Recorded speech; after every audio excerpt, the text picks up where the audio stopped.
Hello, my name is Daisy, and today I'll be talking about the initiative and referendum process in Arizona. Um, I'll also be discussing the two key elements of direct democracy.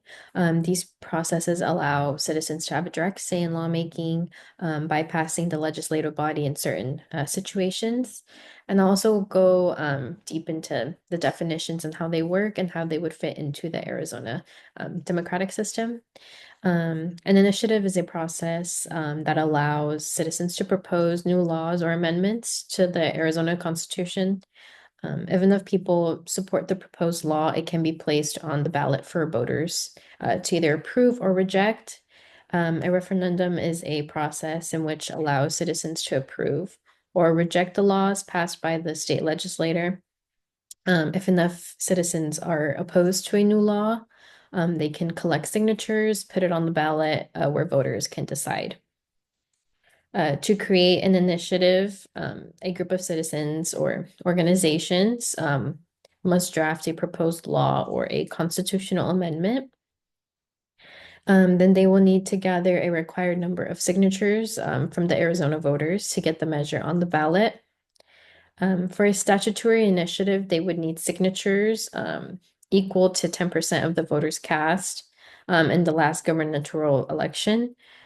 For a constitutional amendment, it's about 15%. Once the necessary signatures are collected and verified, the initiative is placed on the ballot for voters to decide in the next general election. Next, a referendum starts when the legislator passes a new law. If citizens or interest groups want to challenge it, they can file for a referendum. They must gather signatures from the registered voters to suspend the law and have it placed on the ballot. To block a law through referendum, they need 5% of that voters cast in the last gubernatorial election.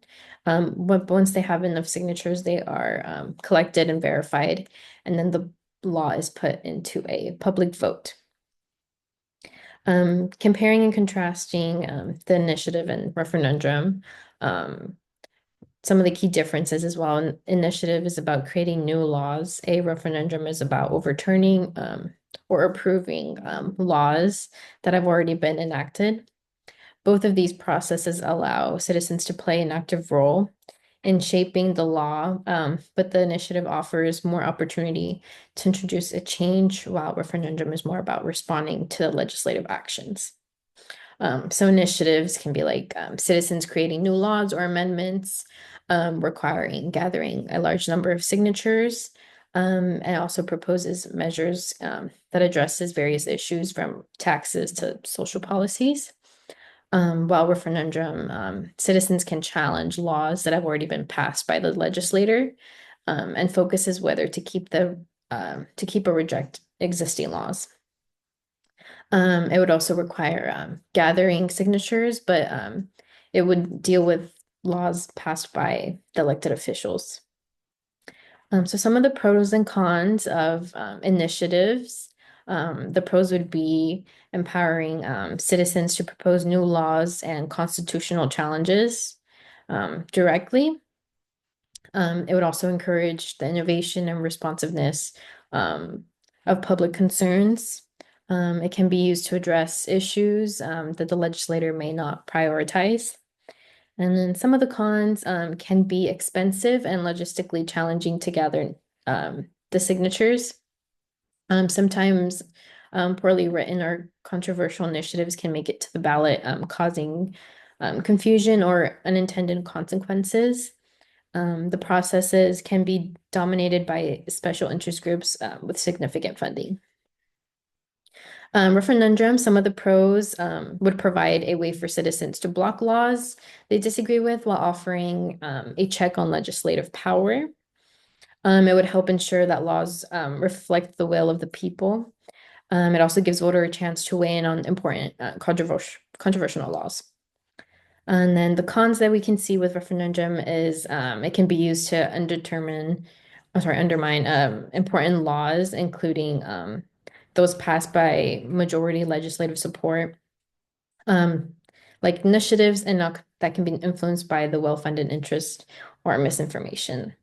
And then a con is that it can also lead to instability in the lawmaking process if these laws were overturned. So how can initiatives and referendums support the direct democracy? So the direct democracy in Arizona, the initiative and referendum processes are important in the aspects of direct democracy, and the state constitution enshrines the right of the people to have a direct role in lawmaking.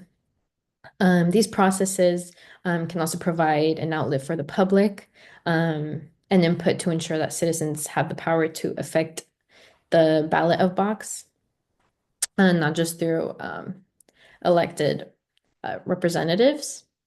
Arizona's constitution emphasizes the sovereignty of the people, and these processes reflect that principle by allowing these citizens to propose laws or challenge laws. And then the state ensures that power is ultimately in the hands of the voters. This would support the idea of that the government is of the people and for the people. So in conclusion, the initiatives and referendums are powerful tools of direct democracy in Arizona. They would empower citizens to have a say in the laws that govern them, whether by creating new laws or challenging existing ones. There are some pros and cons to each process, um, but they ensure that the voice of the people remain um, within Arizona's democracy. Thank you so much for listening.